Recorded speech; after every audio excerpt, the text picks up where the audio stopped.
about? First time I really came over here, you know, I had a whole bunch of weird paranoid suspicions about what the hell was going on, because there was a lot of stuff I couldn't understand. Right. And nobody was really bothering to explain it to me. They don't. And I formed a bunch of opinions about the town and about the people in it that were like, surely that couldn't be. The whole place can't be like, you know, Weird Town, you know, where the stranger wanders in and all the people are in the bar and they all shut up when he looks at them. And they tell you don't go into the house on the hill. And it's like that. And then you go away and you think, no, I was wrong. I mean, that's insane thinking. I'm paranoid. I imagined that stuff.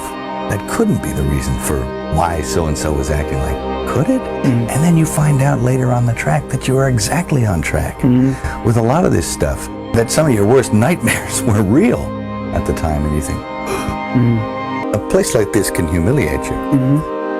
And it can humiliate you, it can be humbling. I mean, it does rip your life to pieces if you'll let it. Yeah. And it's always pounding at the walls. These little guys, these little heathens with no soul downstairs with horns on their head. You can't get mad. You can't let it get you, because you have to make a deal with everyone else, and it's almost unspoken that you are going to be fucked over at some point by people who you may have done something nice for. And it may happen that by circumstance, or even very purposefully, and I've often felt it. I've sat there and I have felt the knife slipped firmly in between my shoulder blades and tried to have it shoved through the other side through my heart. No, he came to see me on a rooftop in New York. I said, hey, can I talk to you? And he said, sure. He floated in, sideways, through a crowd of people. He was wearing black. And it was like one of those old vampire movies where they don't walk, but they glide.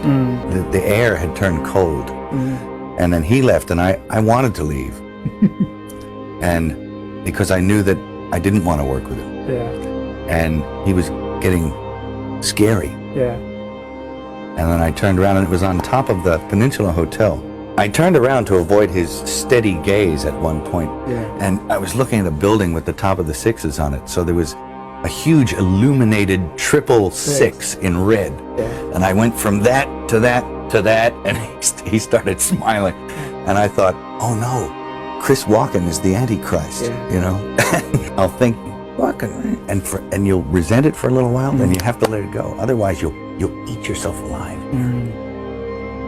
And I think it takes that kind of cockroach resilience to survive in this town.